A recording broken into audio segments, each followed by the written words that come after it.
1 Timothy 3:14-15. Isinulat ko ang mga ito upang malaman mo kung ano ang dapat na maging ugali ng mga tao sa sambahayan ng Diyos.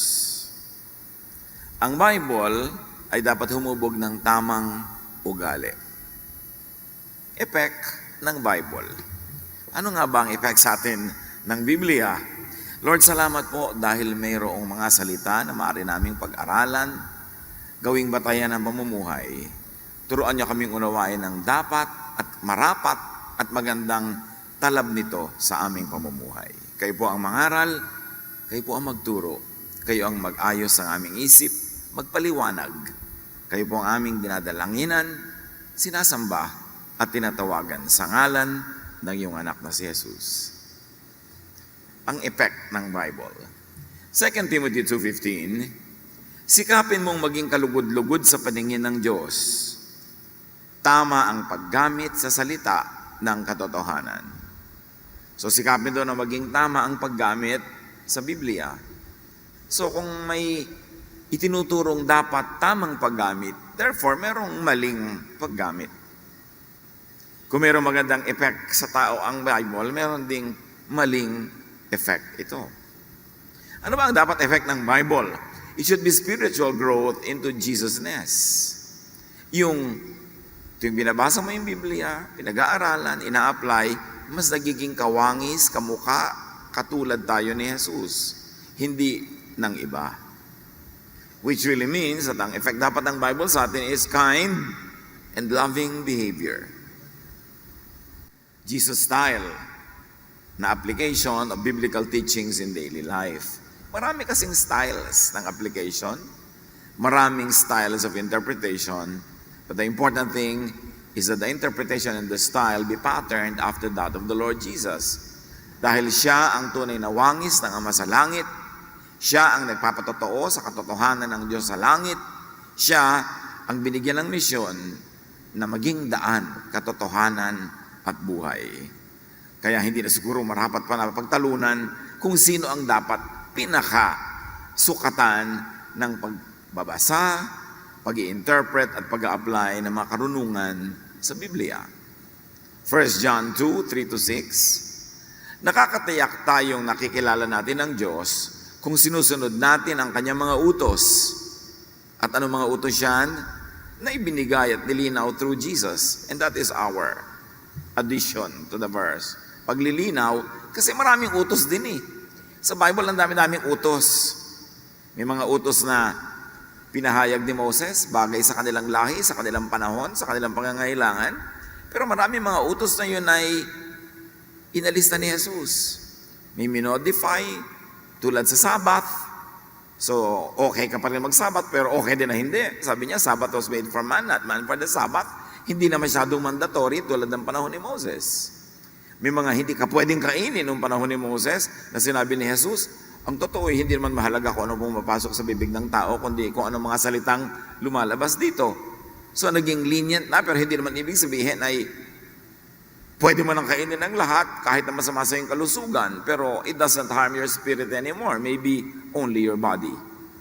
Sa pagpapatuloy ng verse, sino mang nagsasabing nananatili siya sa Diyos ay dapat mamuhay tulad ng pamumuhay ni Jesucristo. Ubod ng linaw. Sino man ang nagsasabing siya sumusunod sa Diyos, dapat ang sinusundan niya yung halimbawa, katuruan, at paglilinaw ng kahulugan ng katuruan ni Kristo. Si Jesus ang standard, sukatan, timbangan. At ang Bible ay dapat nagpapahesus ng ugali natin. Nagpapabait, hindi nagpapasungit. Sadly, there are many people na ang effect sa kanila ng Bible sumusungit. Nagiging palahanap ng kamalian ng kapwa, palahusga, laging galit, laging na-offend. Hindi dapat yun ang effect. Ang effect dapat pampabait.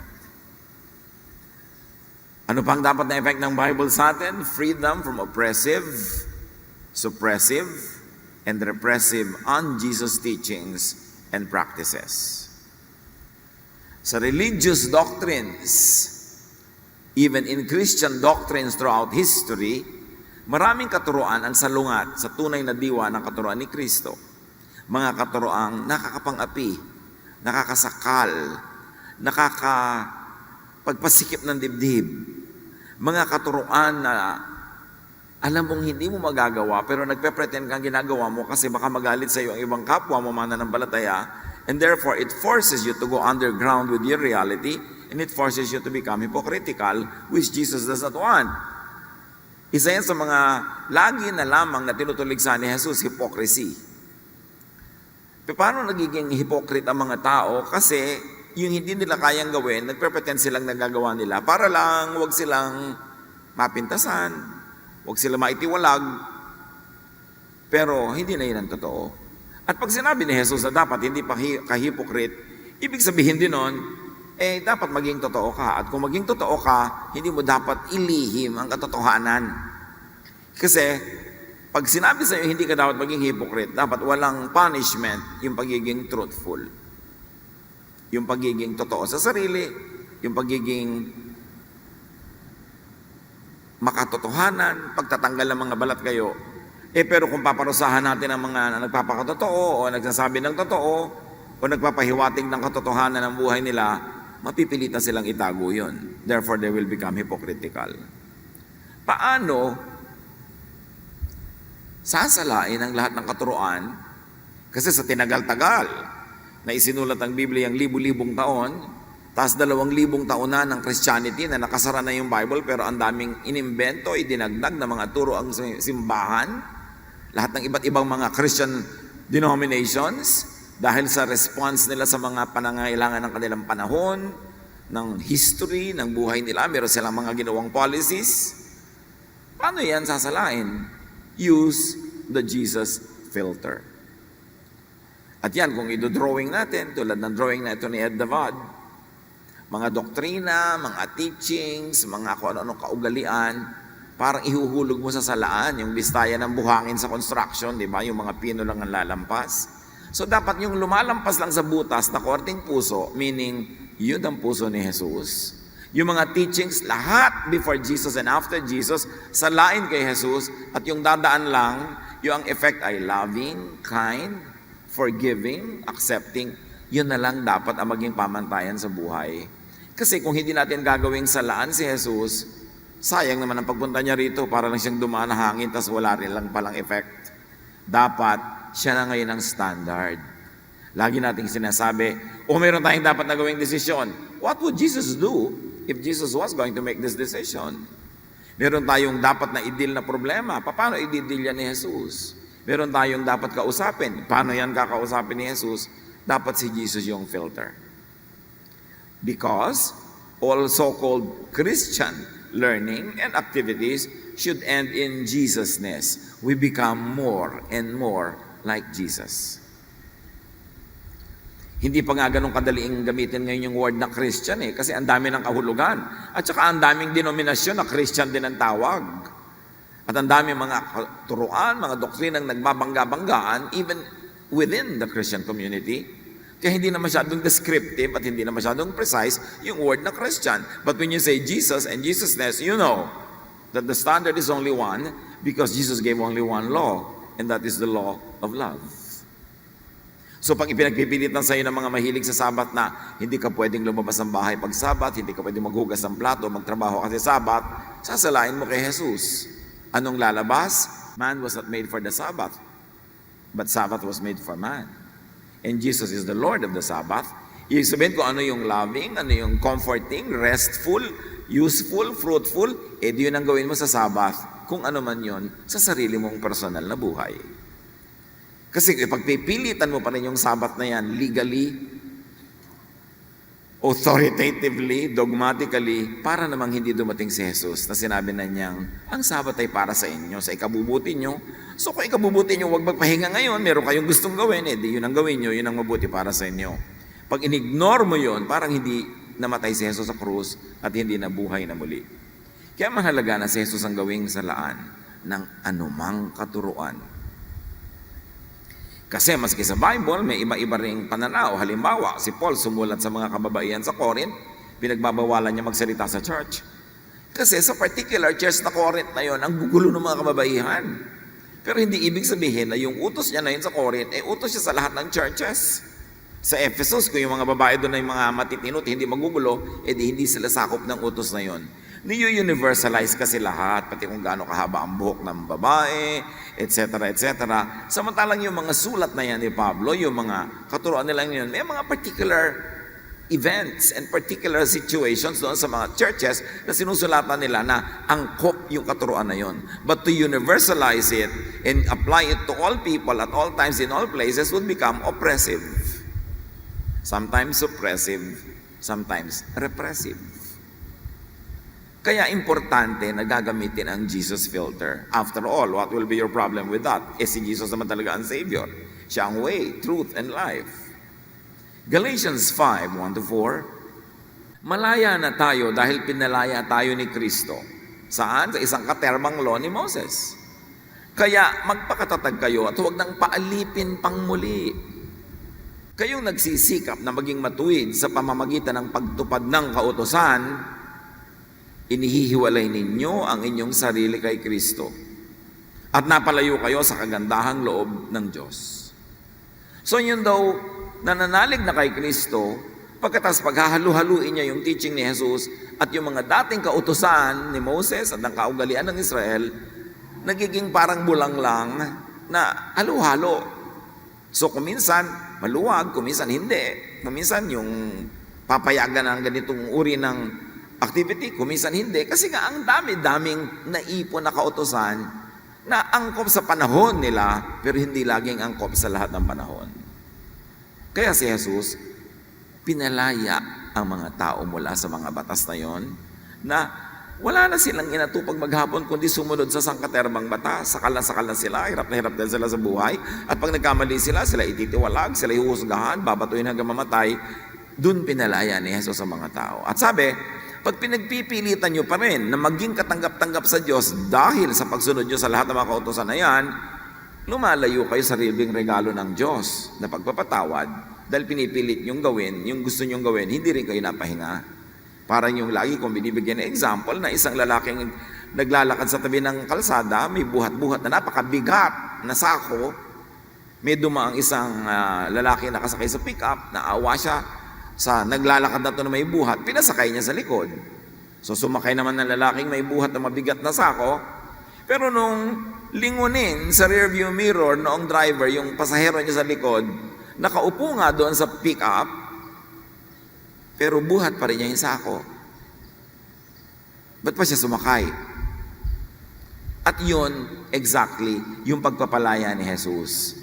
Pinasakay ka na para huwag mo nang buhatin, so huwag mo nang buhatin. Sabi, pinalaya na kayo Bakit malaging yang ang pinagpipilitan nyo? Yan ang panukat nyo sa kapwa, sa inyong sarili. Lagi kayo nagigil tuloy, lagi kayong kulang, at lagi din kulang ang kapwa.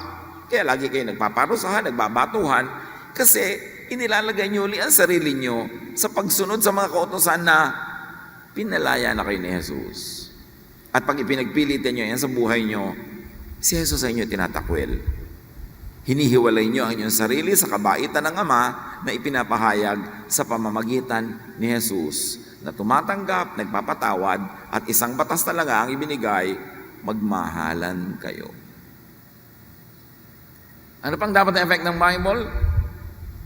Dahil kay Jesus, emotional rest, peace, and serenity. Pagka alam mo na tinatanggap ka ng Diyos, minamahal ka niya sa kabila ng lahat, doon ka palang mapapahinga. Pero pag ang nakatanim sa utak mo ay yung law ni Moses, hindi ka mapapahinga. Kasi every minute, every hour, every day, nabe-break mo yon. So, pagka ikaw ay talagang tinatabla ng pag-ibig ng Diyos through Jesus, hindi ka lalong guilty, hindi ka laging fearful, hindi ka laging anxious, hindi laging mayroong strife, at hindi ka laging performance level. Ganon kasi ang marami sa religion performance level. Paano yung pagkukunwari? Okay na okay kahit hindi. Mayroon pa nga namatayan. Ayaw magpahalata ng lungkot. Kasi yung mga ibang kapatiran, pagka umiiyak ka, di ba Christian ka, ba't ka umiiyak? Ganon. So Christian ako, namatay ang nanay ko, asawa ko, hindi ako malulungkot. So yung iba in denial, yung iba nga tawa pa ng tawa. Pero alam mo, hindi totoo yun. Hindi makatotohanan. Kasi meron tayong mga hindi makatotohanan na expectations. Christian ka na, natatakot ka pa sa gagamba. Christian ka na, natatakot ka pa sa, meron ka pang triskaidekaphobia, fear of the number 13. Meron ka pang ganito, may phobia ka pa. So iba, nagpe-pretend tuloy, pero hirap na hirap. Kaya na sinasabi nating oppressive, suppressive, repressive effect. Pagka hindi natin naintindihan yung pag-ibig ng Ama sa pamamagitan ni Jesus. At yung kapahingahan na yun is possible only when accepted and loved the Jesus way. Ang kapahingahan na yon para sa atin at para sa ating mga kapatiran ay pwede lang mangyari kung nagtatanggapan tayo sa isa't isa kung paano tayo tinatanggap ni Jesus. Matthew 11:28, lumapit kayo sa akin, kayong lahat na nahihirapan at lubang nabibigatan sa inyong pasanin, at kayo ibibigyan ko ng kapahingahan. Yan ang pangako ni Jesus. Mapapahinga ka ba kung lagi kang inuusig? No. Mapapahinga ka ba kung lagi kang kailangang mag-pretend? No. Mapapahinga ka ba kung lagi kang pinaghahanapan ng perfection? No. So pag sinabi ni Jesus na lumapit kayo sa akin kasi pagpapahingahin ko kayo, ibig sabihin, hindi ko kayo hahanapan ng mga hinahanap sa inyo ni Moses. Kasi imposible kayong mapahinga pag hinanapan kayo niyan. Ang ibibigay ko sa inyo ay pag-ibig ko, at ang iuutos ko lang sa inyo, kung paano ko kayo iniibig, ibigin nyo rin ang isa't isa. Yun. Para ka mapahinga. Kasi pag nag-iibigan ng mga tao, mapapahinga yung lagi mong sinusuri, lagi mong sinusukat at binabato, mapapahinga siya sa iyo. At ikaw din mapapahinga sa pagbabantay sa kapwa, sa paghahanap ng mali, sa panguusig, pareho kayong mapapahinga. Mark 6:31-32, sumalit napakaraming taong dumarating at umaalis at hindi na nila makuhang kumain. Ito yung mga disipulo ni Jesus na nagpapagaling, nagpapakain, nagpapaginhawa ng mga tao. Kaya't sinabi ni Jesus sa mga alagad, magpunta tayo sa hindi mataong lugar upang makapagpahinga kayo ng kaunti. Umalis nga silang sakay ng isang bangka at nagpunta sa isang liblib na lugar. Nakita niyo ang pag-ibig ni Jesus? Binibigyan ka ng rest even from the ministry. Hindi katulad ng maraming religious activities, religious leadership, na namatay ka na, nagdusa ka na, pero naglilingkod ka, so hindi balik ka ng mamatay. Hirap na hirap ka na, di balik ka ng mahirapan. Parang hindi mahalaga yung damdamin mo, hindi mahalaga yung kalagayan mo. Yung ang nanay mo nasa ospital, hindi ka makapagbantay dahil hindi ka pwedeng umabsent dahil teacher ka sa Sunday school. Yung ganun, oppressed ka na, pero hindi mo rin maipahalata dahil nagigilty kang feeling oppressed dahil iniisip mo, expectation ng Diyos yun, na kailangan kahit nagdurugo ka na, tuloy ka pa rin. No, si Jesus yung nagdurugo na, tuloy pa rin. Pero ginawa niya yon para hindi natin kailangan gawin yon kung tayo nagdurugo na. Para tayo mapahinga. Nakita niyo yung mga disciples, gumagawa ng mabuti, nagpapalaya sa mga masasamang espiritu, nagpapagaling ng mga sakit, nagbibigay ng payo. Pero sabi ni Jesus, iwan muna natin sila para mapahinga kayo. Hindi niya sabing, oy, ministry first, church first. Hindi yon. Sa niya, magpahinga rin kayo. Pero sabi niya, para mapahinga kayo ng kaunti. Kaunti, ha? Hindi naman yung sobrang habang pahinga na yan, hibernation na yan, katamaran na yan, pagpapabaya na. Pero yung meron kang emergency, meron kang need, o talagang ang damdamin mo, medyo ibang-iba, hindi ka nasa tamang lugar para mag-serve, edi magpahinga ka muna ng kaunti. Tapos para ka lang ma-restore at bumalik ka sa iyong ginagawa. Pero napakabait ni Jesus. Higit na mabait kaysa sa mga tao. Kaya siya dapat ang pamantayan, siya ang huwaran, at siya ang sukatan. John 14:27, sabi ni Jesus, kapayapaan ang iniiwan ko sa inyo. Ang aking kapayapaan ay ibinibigay ko sa inyo. Hindi ito katulad ng kapayapaang ibinibigay ng mundo. Huwag mabagamag ang inyong kalooban at huwag kayong matakot. Matakot saan? Sa Diyos. Lagi dalang matakot ka sa Diyos, matakot ka sa Diyos. Kaya ang feeling ng mga tao sa Diyos, takot, hindi love. Huwag kayong matakot. Alam niyo, panakot ang religion ng Diyos para mapasunod ng mga tao, para dumali ang pagdidisiplina, panakot ng panakot. Pero sabi, huwag kayong matakot. Huwag kayong matakot kay Moses. Huwag kayong matakot kay Satanas. At huwag kayong matakot sa Ama kasi hindi siya nakakatakot. Mapagmahal siya, maibigin. Marami kasing Kristiyano, hindi na talaga naiintindihan si Kristo at saka ang Ama sa langit. Kaya laging takot. Lagi ding nananakot. Alam niyo yung takot, nananakot.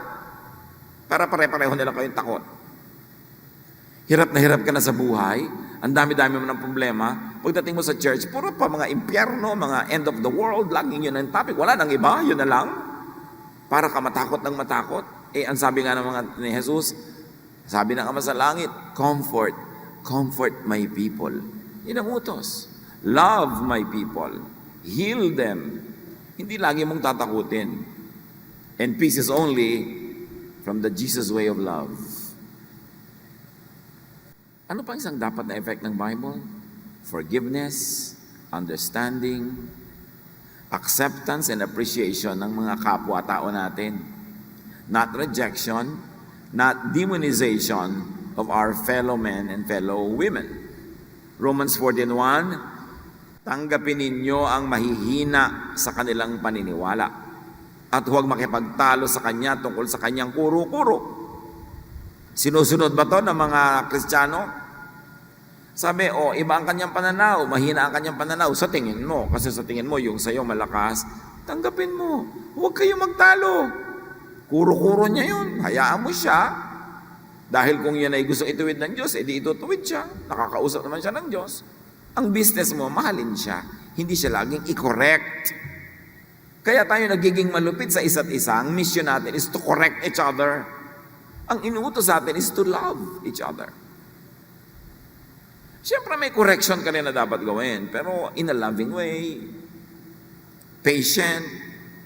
Kasi love is patient, love is kind. Pero yung nagkamali, ipupulpito mo, ipapahiya mo sa lahat, disiplinahin mo, tatanggalin mo sa ministry niya agad, sisipain nyo. I don't think Jesus would do that. Many Christians, even during the time of Jesus, did that. Pero hindi sila si Jesus, salamat na lang. Kaya nga, ang sukatan natin si Jesus eh. Kasi pagka si Paul nga may teaching pa, give those two people to Satan, pero may pinapabigay kay Satanas yung dalawa, iniligtas nga tayo ni Jesus kay Satanas. So I don't know. Tingnan natin kung yun ba ay napakaliteral, ibig sabihin, o talagang ano ang konteksto, anong kalagayan nila, bakit ganun yung utos. Pero hindi ito yung may nagkakamali sa choir, may nagkakamali sa Sunday school, ibibigay mo na agad kay Satan. Kaya nga nagpunta yung tao sa church para mapunta kay Jesus tapos ibibigay mo kay Satan dahil nagkakamali. Again, what kind of application will you do sa ganong klase mga verses na unkind ang magiging effect sa mga tao? Ano ba dapat effect ng Bible sa'yo? Di ba dapat kang bumabait? Hindi mo kailangan maging tagapagtanggol ng Diyos. Ang Diyos ang lumikha ng langit at lupa. Hindi niya kailangan ng defender. Hindi mo kailangan na laging ipagtanggol ang mga katuroan ng Diyos. Kaya niyang gawin yun kung gusto niya. Ang ipinagagawa sa atin is to love one another, not to judge each other. Romans 14:13, huwag na tayong humatol sa isa't isa. Huwag na tayong maging dahilan ng pagkatisod o pagkakasala ng ating mga kapatid. At yung pagkatisod na yun, hindi dahil sobra ka makasalanan, natisod tuloy sila sa iyo. Kasali din yung sobra kang banal-banalan, nakakatisod ka na rin. Nakakasakal ka na sa kapwa. Nakakapagpahirap ka na ng buhay ng kapwa. People come to church to find rest, to find peace, not judgment. Not judgment of fellow sinners anyway. Napakahalaga na ma-absorb natin yun. Romans 15:1, tayong malalakas sa paniniwala ay dapat tumulong sa mahihina at huwag ang pangsariling kasiyahan or imposing our self-righteousness, if I may add, huwag ang pansariling kasiyahan lamang ang ating isipin. Yung gustong-gusto mo na yung interpretation mo ma-apply sa buhay niya, gustong-gusto mo siyang maituwid, maitama. Sabi, hindi yan ang mission mo sa buhay. Dapat ay magkaroon tayo ng pagtulong at hindi pleasure natin, pleasure ng ating interpretation, ng ating doktrina, ng ating atupagin, kundi anong kailangan ng taong ito? Anong kalagayan niya ngayon? Kailangan ba siyang sermonan ngayon o kailangan lamang na tapik-tapikin at bigyan ng kaunting ginawa? Romans 15:7, kung paanong kayo'y malugod na tinanggap ni Kristo, Tanggapin ninyo ang isa't isa upang mapapurihan ng Diyos. Paano ka ba tinanggap ni Jesus? Warts and all. Paano ba tayo tinanggap ni Jesus? Lahat ng ating mga kahinaan, kapintasan, karumihan, tinanggap niya. Hinugasan, nilinis, at tayo niyakap. Kahit na sa totoong buhay, patuloy pa rin tayo nagkakamali, patuloy pa rin niya tayong niyayakap, pinapatawad, minamahal. Sabing ganun, yun ang gawin nyo sa isa't isa. At doon lang kayo mapapahinga. Galatians 6:1-2, kung may isa sa inyo na mahulog sa pagkakasala, kayo'y pinapatubayan ng Espiritu, and if I may add, Espiritu ni Jesus, hindi ng Pharisee. Kayo'y pinapatubayan ng Espiritu ang magtuwid sa Kanya. Subalit gawin niyo iyon ng mahinahon. So mahinahon, banayad, maibigin, magalang, maging ang pagtutuwid. Hindi naman sinasabing huwag na tayo magtuwid sa isa't isa eh. Pero dapat mahinahon, magalang, maibigin, at hindi impatient. Because love is patient. If it takes weeks, months, years, para isang tao ay maayos, let it take that way and that long. Kasi tayo man, taon na rin tayong inaayos ng Diyos, hindi pa rin naman tapos. Kung paano daw tayo tinatrato ni Jesus, kung paano tayo gumugustong itrato niya tayo, ganon din natin itrato ang iba. And remember what we should remember about people? Psalm 103:14. For He knows how we are formed. He remembers that we are dust. Alam ng Diyos na lumikha sa atin kung paano tayo nilikha kasi siyang lumikha. Alam niyang may espiritu siya, perfect, pero may kasama alikabok, lupa, hindi perfect. So alam niya. At yun ang naalala niya. He remembers that we are dust. Kaya tayo napapatawad. Kaya tayo namamahal. Parang kung magulang ka, alam mo yung anak mo halimbawa, ang hinahinang matuto, ang tagal-tagal na mag-follow ng instruction, you remember na nung bata pa siya, naihulog mo pala siya mula sa 3rd floor. No? So nabagok ang ulo niya. So you remember that he is dust. Meron siyang naging kapansanan. So inaalala mo na lang. Kung 1 + 1, hindi niya masabing 2. You remember that He is dust. And God remembers that we are dust. Salamat na lang. At yun din ang dapat nating alalahanin tungkol sa ating kapwa.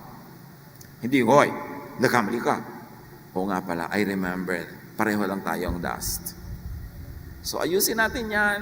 Pagmahalan tayo, tuloy ang buhay. Dun lang may pahinga. Colossians 3:13-14, magpasensya kayo sa isa't isa, gaya ng pagpapatawad sa inyo ng Panginoon.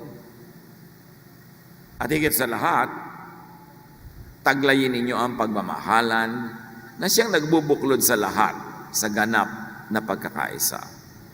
Ang nagpapaisa ay pagmamahalan, hindi doctrine. Yung doctrine, nag-aaway-aaway yung mga tao sa doctrine eh. May mga tao laging doctrine. Anong bunga nun? Away, makikipagtalo. Binasa na natin, huwag na kayo makipagtalo sa iba yung pananalig, may ibang interpretation, huwag kayo mag-away-away. Magpatawaran kayo. Kahit na sa palagay mo, mali siya, tama ka, magpatawad ka pa rin. Pero lalo na kung naisip mong baka ikaw yung mali at siya yung tama, di lalo ka naman dapat magpatawad sa kanya at sa iyong sarili.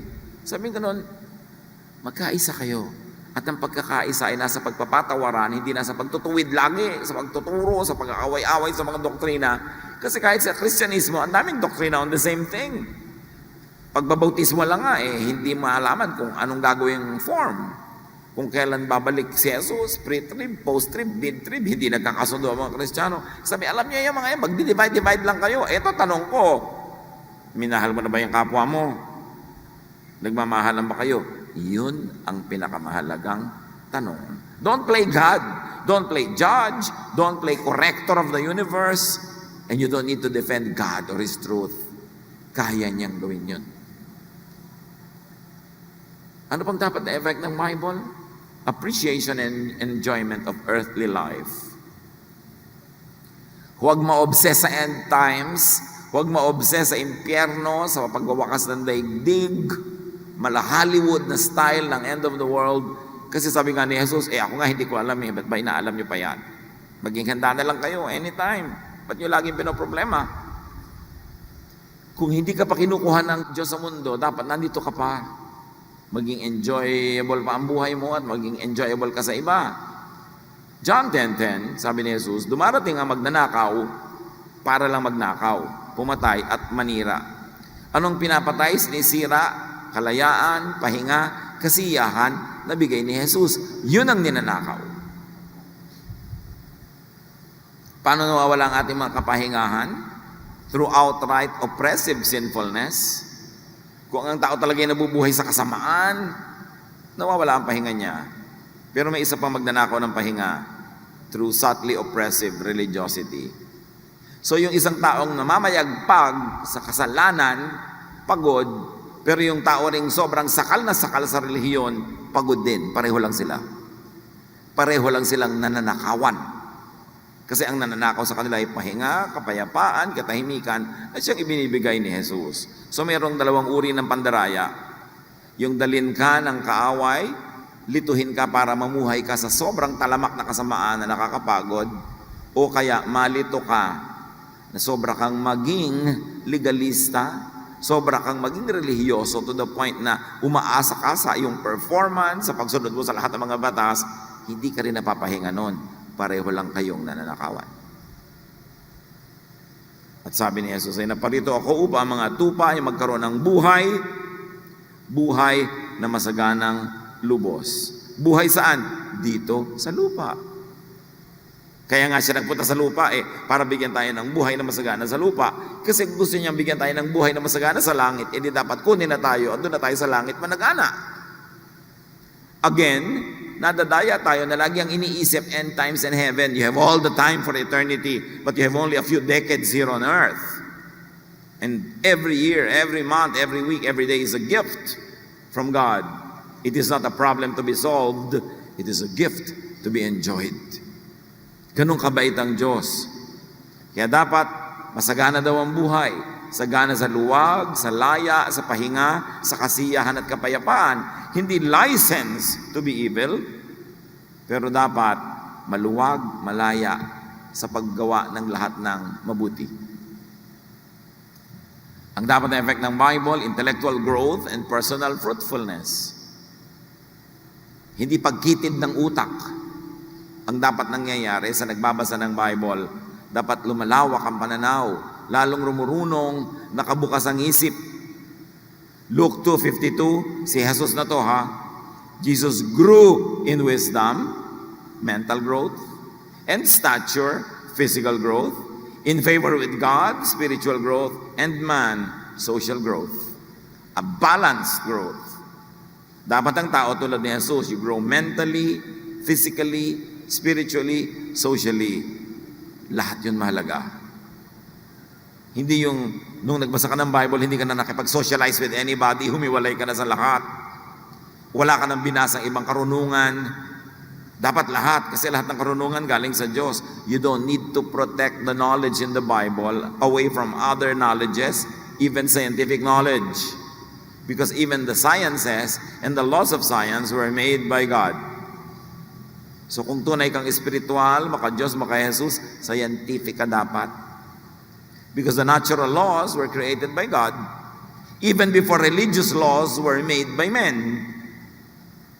And even if God gave religious laws, throughout time, men added, edited, redacted, twisted, distorted, enriched, impoverished those laws given by God. Kasi laging may mag-manipulate ng Word of God for their benefit.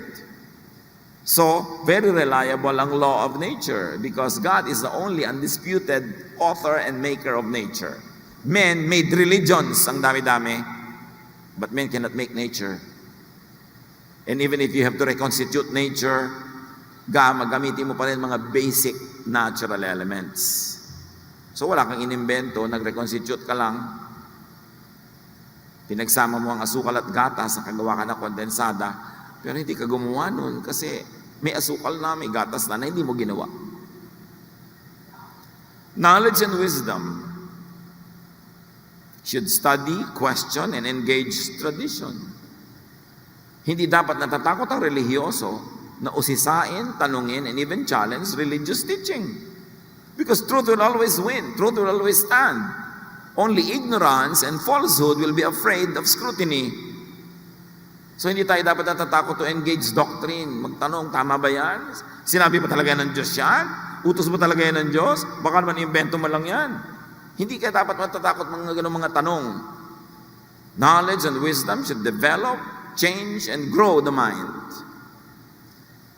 Hindi yung, nako, ito na ang pinapaniwalaan ko, I believe in it, that settles it. Walang ganon. Ito paniniwala ko, may iba kang paniniwala. Pag-usapan natin, tingnan natin. Because God will always win any argument and God will always stand the test. Yun lamang na sa dilim, yung mangmang, at yung kasinungalingan ang natatakot matanong. Question even your faith. Ito bang pinaniniwalaan ko tungkol sa ganito? Yun nga ba yun? Baka naman namana ko lang to sa lola ko. Bakit hindi ko usisain? Kasi kung talagang yun, mananatiling yun. Pero kung sa pag-uusisa ko, inalaman ko hindi pala yun, edi I'm going to change my mind. Because only a fool does not change his mind. Even Romans 12:2 says, be changed by the renewing of your mind. Willing ka dapat magpalit-palit ng pananaw, kasi yung pananaw ng bata, hindi kailangan maging pananaw mo ngayon na hindi ka na bata. Although kung napatunayan mo ngayon na mature ka, na tama na yung pananaw mo nung bata ka pa, edi ituloy mo ngayon. Pero paano kung naiba na yung pananaw mo, ay, bata lang pala ako noon. Sabi ni Paul, when I was a child, I thought like a child, I spoke like a child, I reasoned like a child. Now that I'm a man, I give up childish ways. And he's talking about spirituality there. Hindi tumampreso o patintero pinag-uusapan doon ang pagiging childlike or childish. Sabi niya, nung bata pa ako, isip bata kasi ako, kaya ganoon ako mag-isip. Kaya kahit yung mga teachings halimbawa ni Paul, meron kung minsan nasasabihin mo, ba't sabi ni Paul dito A, pero sabi niya doon sa iba B. Nag-grow na siya siguro nung kaya naging B na. Kasi nung A, yun ang pananalig niya yun ang kanyang pananaw. Hindi naman siya, siyempre perfect, hindi naman siya Diyos. So, merong development din ng kanyang doctrinal interpretations, may development ng kanyang administration of the church. Nung bata pa siya, higpit-higpit, nung tumatanda na, lumuluwag-luwag. So, parang iba-iba, pero hindi. Kasi nagde-develop siya. And even Jesus developed. Jesus grew in wisdom. Ibig sabihin, hindi siya wise agad. He grew in wisdom and stature, in favor with God and man. Dumaan siya sa proseso ng human beings. Nag-develop. Although, grabe naman yung development, ibang klase. Kasi syempre, si Jesus naman yun. Pero, siya rin nag-grow. So, dapat tayo mag-grow. Kung ang pananaw mo sa isang bagay, 20 years ago, nung una ka nagbasa ng Bible, wala man lang naiba. Hanggang ngayon, dumaan ng 20 years, dalawa lang ang possibility niyan. 20 years ago, perfect na ang pananaw mo, kaya hindi na talaga dapat maiba. Or 20 years ang dumaan, wala ka naging development. So wala man lang naiba sa iyong isip. We should grow. We should not be afraid of growth. In spirituality, conservatism is not a virtue because conservatism means to conserve. What do you conserve? Yung pananaw mo nung bata ka pa lang, yung pananaw mo nung maliit pa yung utak mo, ngayong lumaki na, i-conserve mo pa yon. We must change from glory to glory. True spiritual growth entails change. And change demands departure from point A towards point B. And the change never stops. Because God is never finished working on each one of us. Kaya hindi napakalaking katangian na maging conservative, especially in spirituality. There is so much to know. What we know is little, what we do not know is immense. Sabi niya, no eyes have seen, no mind has conceived, no ear has heard what God has prepared for those who love Him.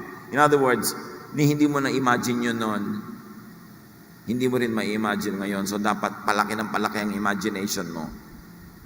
Palawak ng palawak ang iyong faith. Huwag yung, ayoko na magulo, ayoko nang malito. Walang ganun. Kasi ang lahat ng pagbabago ng isip, dumadaan muna sa pagkalito. Para ka makarating, halimbawa,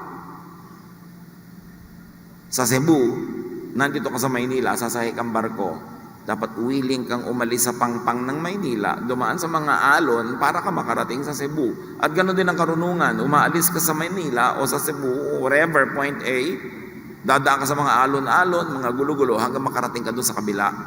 Ganoon din ang pag-aaral. Dumarating ka minsan sa panahon na naguguluhan ka, nalilito ka, Pero ituloy-tuloy mo yon para dumating ka doon sa conclusion. Pero yung ayaw mo nang makalug ka, ayaw mo nang malito, hindi ka na aalis kahit kailan kung saan ka nagsimula. You will never grow. Ano pang dapat effect ng Bible? Celebration of life and beauty. Kasama yan sa true spirituality. Hindi puro austerity, hindi puro simplicity, because God is God of beauty. And God is abundantly beautiful. Ecclesiastes 3:11, He has made everything beautiful in its time. So I saw that there is nothing better for a person than to enjoy their work, because that is their lot. Ano yung dapat mo ma-enjoy sa work mo? Yung tatlong F: form, function, and fruit of your work. Na-enjoy mo yung trabaho mismo, na-enjoy mo yung pagkilos mo at pagkilos ng trabaho mo, at ang bunga nun sa iyo at bunga nun sa iba. Na may ginagawa tayo, dapat hindi yung pwede na yan. Dapat, ay, pwede pang gandahan. Hindi pa pwede yan. Yung pwede na yan, hindi yan dapat attitude ng mga godly people. Nung kinreate nga ang mundo, kinumpleto bago nagpahinga ang Diyos, hindi pwede na yan, tama na. Yung ganyan lang talaga yan. No, dapat hindi ganyan yan. Dapat mas mabuti pa. Pagbabago ng isip. Exodus 35:31-35. The Lord has made him a skilled craftsman who can create objects of art with gold, silver, bronze, stone, and wood. The Lord is urging him and Oholiab to teach others, and He has given them all kinds of artistic skills. Yung arts, yung refinement, yung beauty,